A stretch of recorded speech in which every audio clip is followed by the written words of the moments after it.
Hello, everyone. Well, today's book did me in. Today's book wrecked my mind, crawled into my stomach, and squeezed until there was nothing left. It's my kind of book. Imagine The Exorcist on cocaine, and you kind of get the idea. This is a frightening book, and we're going to talk about it all right now.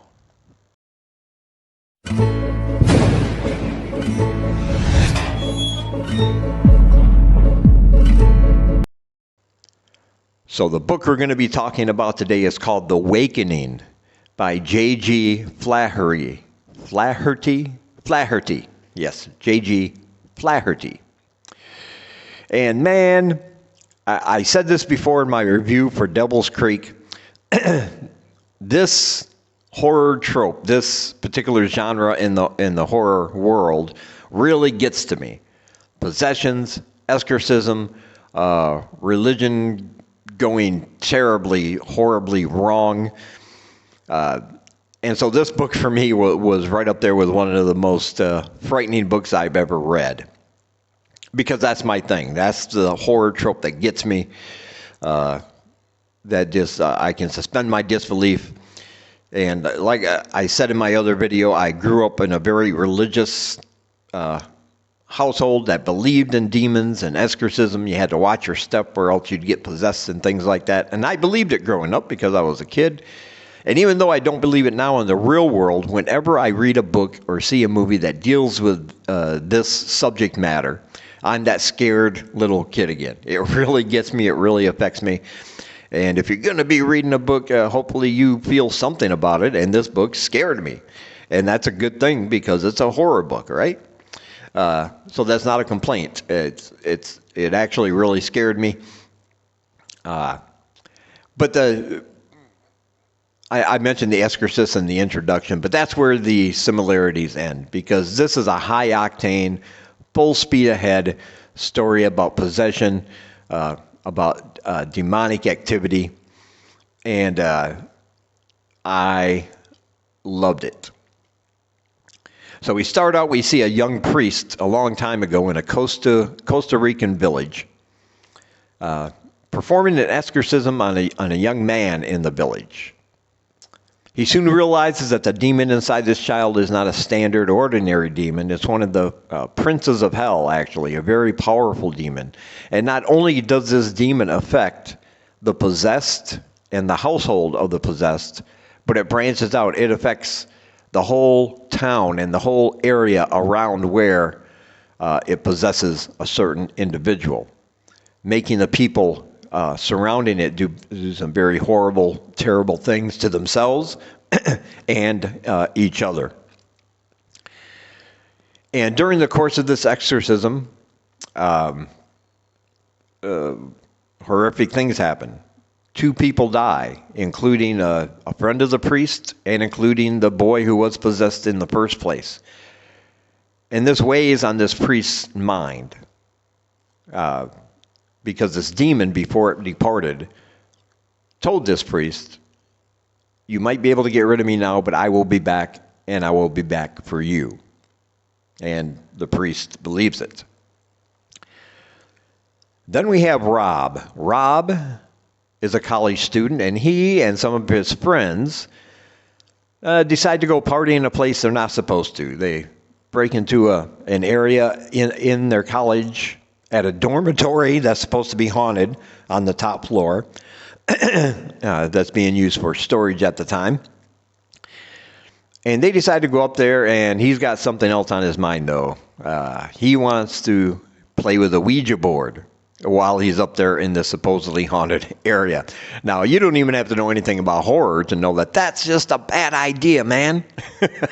Terrible things are going to happen, and terrible things do, because after the bloodshed is all done, from this Ouija board session, a demon possesses one of the girls. She dives out a window, crashing through it, landing on a fence below that has spikes coming up from it. Very bloody, very gory. So we fast forward through a few years, and we get to see these people where they're at now. The priest from the Costa Rican village, he's older. He's had a couple heart surgeries. He's in the beginning stages of dementia.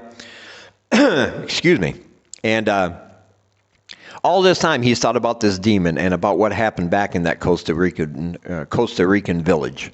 And he can't get it out of his head because he knows one more showdown with this demon is inevitable. Unless he dies first, before that happens, he knows it's still there. He believes that the demon's words, that it was going to come back and get him. And he believes it. As for Rob is much worse off, though.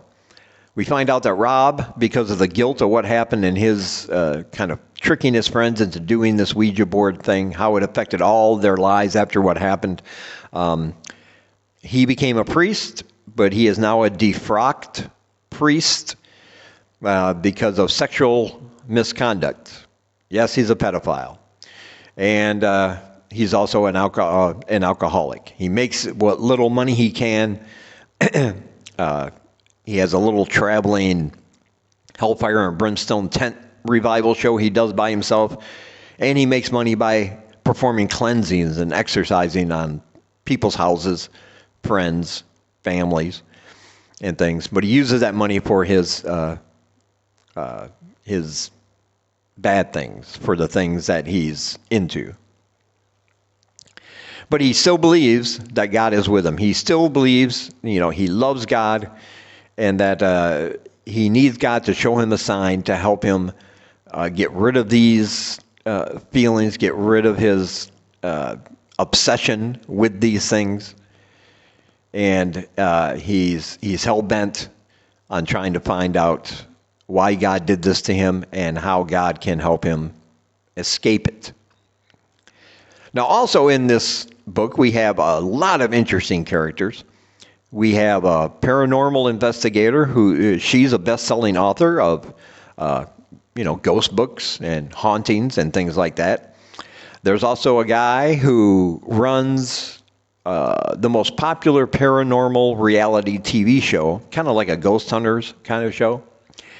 And his life obsession is to prove that the paranormal exists, and he wants to be the first one to get undisputed evidence on film about this. It's his lifelong goal. He's obsessed with this. We have a couple of twin sisters, who can not only psychically communicate with each other, experience each other's feelings and emotions and pain, but they can also communicate and see things from the other side about these ghosts and demons. And they can kind of sense danger, and they can sense evil when they're in its presence. And they can feel it. They automatically know it's there.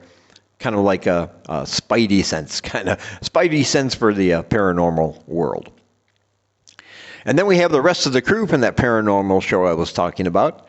And all of these characters will come together in a house where a little girl is possessed by a demon, and they are being allowed by the father of this girl to come in.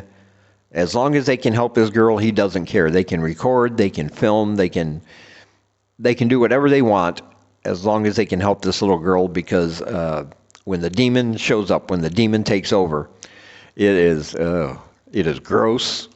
It is nasty. It's a nasty piece of work. And it is, like I said, to me, completely terrifying when these things occur. I don't want to give too much away. This is a very fast-paced, explosive book. And even though the characters are all developed, even though we know about their backstories, it seems like at least every other page, every 2 or 3 pages at least, there's some kind of horrible thing that happens to somebody. The descriptions are very detailed, very bloody. It's very gory.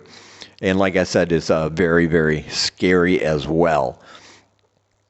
And that's what I like about the pacing of this book, because we'll just see people talking in normal circumstances before they can end their conversation. Something happens, and it's usually something very hellish. And something that changes the course of the story. And as this demon possesses this girl, And as they're trying to figure out, all these people are trying to figure out what to do about it and how they should approach it, the rest of the town, just like back in that Costa Rican village, all the rest of the town starts to become affected. People start acting out. People start killing themselves. People start murdering and killing each other, and just having big orgies in the middle of the street, because this demon, this powerful demon, is the prince of lust in the hell world. And so the whole town starts being affected by this demon. The police are swamped. They are overrun with reports and complaints and don't know which way to turn. But we even see one policewoman who gets affected, and she just right up, straight out shoots her husband in the head after having sex with him. And then when her two little girls come running into the room, her two little precious babies, she doesn't even hesitate. Point blank, shoots them, kills them, dead. That's the kind of thing you're going to be dealing with this book. Nothing is off limits here. To talk about the priest and his attraction to young girls is talked about. Now, it's not graphic detail. There's no graphic detail of any of the sexual things going on in this book, but they are hinted at and they are talked about, and it gives you an extra layer, I think, of ickiness. Scientific term right there, the ickiness. But it makes you feel icky on the inside, you know. And but man, this book is a fast-paced roller coaster ride straight through hell. And when the author wrote this book, if he was thinking, you know what I want to do? I want to write a book that's going to come up to you, slap you in the face, kick you in the balls while I run away laughing and giggling at your pain.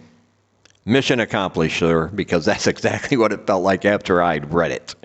But it is a great book. It's a fantastic book. It frightened me. It gave me a case of the feels, all kinds of feels. And yeah, I enjoyed it thoroughly. I highly, highly recommend it. The Wakening. I'll leave a link down below to Amazon if you want to purchase it from there. I'll also leave a link down below to my Twitter feed if you want to join me on the Twitter. And as always, I want to say thank you for taking a little bit of your time, spending it with little old me over here. I really appreciate you guys watching. It means a lot. And until we meet again, keep reading spooky, my friends.